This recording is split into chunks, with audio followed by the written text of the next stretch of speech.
High deer, welcome back to our channel gardening with brother and sister.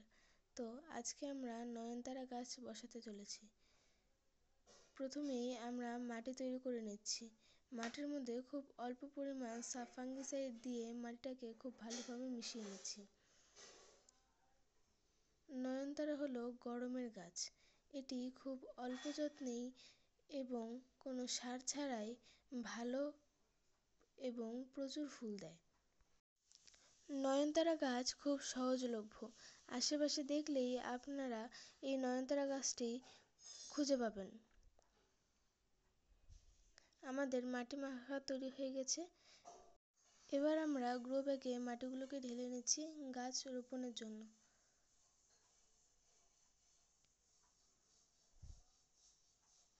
আমাদের বাগানের এক কর্নারে এই নয়নতারা গাছগুলি হয়ে গেছে। এখান থেকে আমরা নয়নতারা গাছগুলিকে তুলে নিচ্ছি। নয়নতারা গাছের প্রচুর ভ্যারাইটি আছে।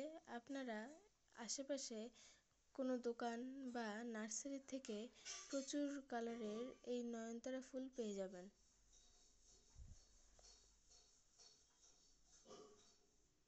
আমরা খুব সাবধানে নয়নতারা চারাগুলোকে তুলে নিচ্ছি।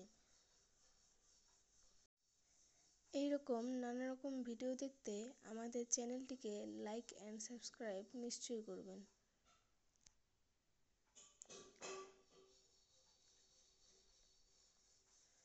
আমাদের নয়নতারা চারা তোলা কমপ্লিট হয়ে গেছে। এখন আমরা এটিকে গ্রো ব্যাগে গাড়ব। তো প্রথমে আমরা মাটিটিকে একটু দাবানোর জন্য গ্রো ব্যাগটিকে ঝাঁকি দিয়ে নিচ্ছি। আর অল্প মাটির প্রয়োজন বলে আমরা আর অল্প মাটি দিলাম। এখন মাটিটিকে ভালো করে ছড়িয়ে আমরা আঙ্গুলের সাহায্যে অল্প ফুটো করে নিচ্ছি, যাতে চারা গাছটা ভালো করে গাড়তে পারি।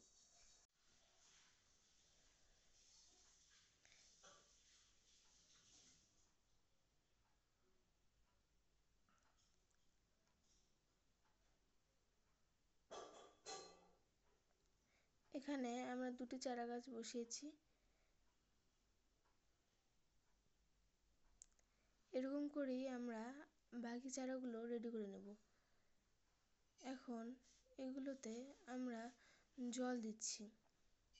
প্রথমবার একটু বেশি পরিমাণে জল দেবেন, যাতে পুরো মাটিটা ভিজে যায়। আমরা মোট 4টা গ্রো ব্যাগে গাছ কিনেছি এবং 4টা গ্রো ব্যাগই পুরনো।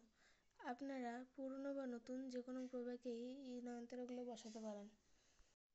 আমরা এভাবেই কম খরচে বাগান করার জন্য পুরনো জিনিসকে পুনর্ব্যবহৃত করব। তো এই হচ্ছে আমাদের final result. Tata, bye bye. পিছনে যে জবা গাছগুলো দেখছেন তাদের আপডেট পেতে আমাদের চ্যানেলটিকে সাবস্ক্রাইব করুন।